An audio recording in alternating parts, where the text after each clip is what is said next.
Right off the bat, you're likely wondering, where do whales come into play on this one? And me, living in the middle of North America, completely landlocked, am your obvious educator on the subject of ocean marine life. I do have a river in my backyard though, so that eventually connects to an ocean. I guess that's something. And I'm doing this in the rain at the moment, and we'll see how that plays out as the video goes here. The MP143 Salt is inspired by one of the most famous humpback whales, Salt's her name. She was one of the first to be identified back in 1975 when researchers began cataloging down to the individual level. She's at least 46 years old, has 15 children, and is a great-grandma. So where does this all come into play with the MP143? Well, HIDIZS partnered with the WDC, who is the Whale and Dolphin Conservation, on supporting, in my opinion, a really important cause. Whales like Salt are not only incredible, they benefit our ecosystem in many ways.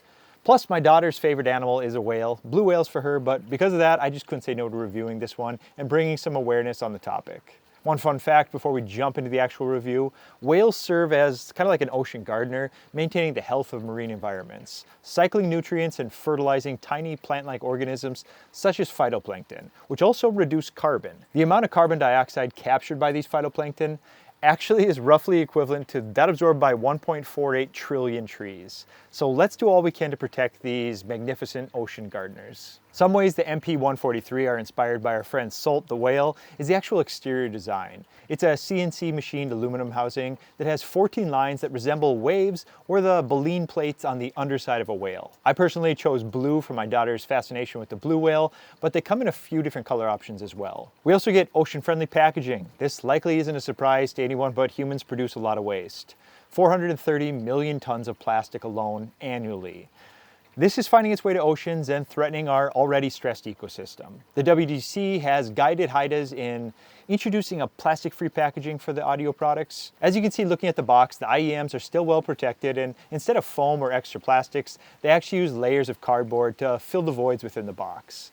I like where they're going with this, and I do hope they continue to push this movement forward on some of their other products. We honestly don't need all these elaborate boxes on products. So many, especially the premium designs, come in these elaborate packagings that honestly get thrown out in most cases anyways. What I'd appreciate more would be that companies are putting this money into the actual product.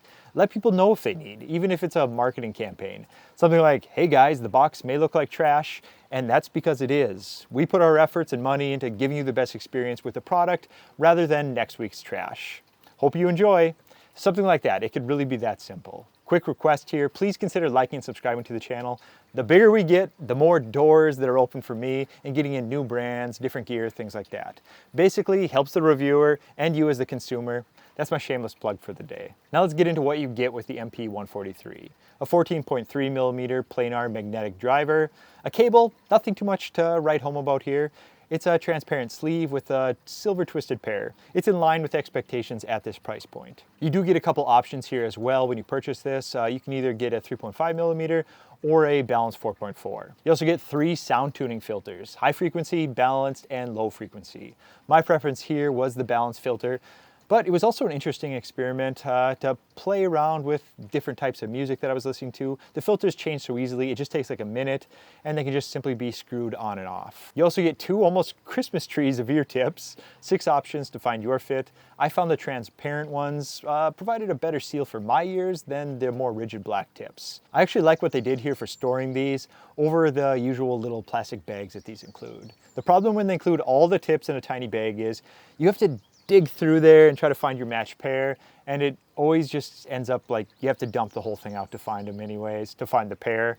This way, it's really easy. They're all right there, and it's really easy to find the match for your pair as well. The included pouch in this one is simple, but where this one has a step above some of the others, in my opinion, is how it seals. Most of these are just like drawstring bags, but this one is actually mechanical. You give it a squeeze and it opens up the bag wide, and it has a tight seal when you let it go.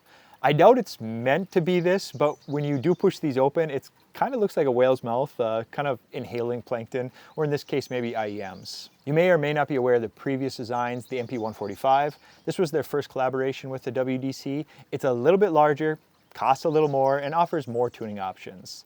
The 143, on the other hand, may actually be the pick for more users as the size is a bit more tailored for comfort. I won't be able to offer up my thoughts on a sound comparison between the two as I don't have the 145 in, But what I can say there is, if you've ever had comfort issues on the IEM, it can be a pretty annoying situation.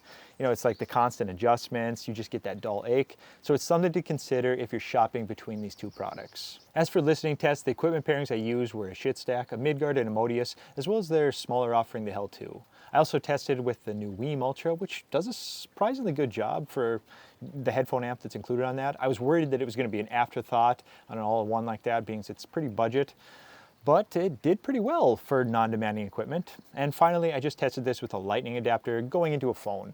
These had no issues across the board. I like to try my headphones with varying levels of power just to get an idea on the usability and portability. These work fine going direct into the iPhone, so no issues there. I'd suggest taking it a step further if possible, but at the very least, these have a simple barrier to entry. I can't offer up a comparison with the 145, but what I can tell you about the 143 is that in many ways, it's hard to offer up too many faults, especially when you factor in the price on these. These fit right into my wheelhouse, which is more of a mellow sound, plenty of warmth, but without that overwhelming and sometimes tiring sound of exaggerated highs. I don't mind a good bit of detail, but just really have a preference for that warm to neutral sound that brings a really strong vocal performance without it ever becoming offensive. Before going into the highs, mids, and lows, something I appreciate on these was their ability to live within their space. I didn't feel like the frequencies were bleeding or intruding on each other. It was just a clear and natural sound. Now let's start with the bass, because who doesn't like a little bit of low end? It's a fun sound, honestly. Good impact with the proper fitment, as always. Dynamics and a sense of weight to the bass, rather than someone beating on a drum with a toothpick. If you move over to the bass focus filter, it does become more pronounced for anyone who favors bass focused genres of music. I have heard more bass, but this one certainly presents it well, and in most cases is actually adding to the music rather than just being a party trick. The mids are pretty clean and technical, voices carry a natural amount of weight, and for the most part, offer up a sound that is pleasant and does a good job avoiding any extra ring or harshness. The highs are certainly in the conversation, but they do feel like they're dialed back in comparison to other designs. It plays more like details are all still present, but not being featured or pushed in a way that makes you actually think about all that extra. The extras can be good in many cases and certain genres, but sometimes it can be a bit of a sensory overload when it starts to feel nonstop and actually moving the focus from, the primary focus of the music to more the technicalities. There is a need for both, but for my preferences, I generally like my highs to have more of a balanced feel, suitable for more genres and longer listening sessions. Breaking these down, these are great for the user who likes to experiment with different sounds. There's a decent amount of tuning options here between the filters and the tips. These also offer up a lot of fidelity at a really affordable price. It's priced to a point where if you've ever been curious about Planars, but you just don't want to dive straight in, these are a fantastic point of entry. The comfort on these is good. The fit for my ears allowed for a long listen. More on that in the cons though. The construction is rock solid and has a really nice looking design. Once again, getting back to this being under $100, it's a really nice build for the price. A lot of flexibility here. I tried these at varying levels of power and it wasn't a problem. Even better, these did scale well. So while the performance is good from your phone, you can bring these into your office, for example, and pull out some more performance on some dedicated equipment. And wrapping up the pros, the sound profile fits the bill, impressive bass and a nice and clean mid-range that offers up a warm sound that plays well with so many artists. On the other side of things, you may pass on these if, well, it comes back to that size again. If your ears require a smaller IEM, they shrunk these in comparison to the 145, but it's still by no means a small device. They fit my ears without issue, but I could see some people needing something a little bit smaller. You also might want to look elsewhere if you dislike a warm sound signature. I don't, I personally like it, but if you prefer a really bright or detail-focused listen, you might want to shop something that favors more so to those characteristics. My overall impression of the MP143 Salt is good, and in some cases great when you consider the price. You get a well-balanced sound that makes these suitable for so many listening sessions, and they give you enough options to tune them to your preferences. It's something that I really like on this. I also want to shout out the whale and dolphin conservation one more time as well, as I do feel protecting our oceans should be something we all attempt to contribute to in one way or another.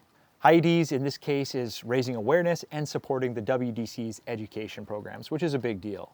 You can help in this effort no matter your location, even me being in the middle of North America, by doing things like reducing your waste, avoiding products directly linked to harming threatened species, and even just eating responsibly sourced seafood.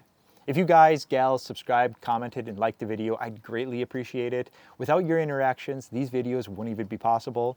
As you guys push these videos to a wider audience through your interactions, it opens doors for us reviewers to get in more equipment from new brands, so it really helps us both out in that way. Take care, and we'll talk soon. Later. Now I'm going to get out of this rain.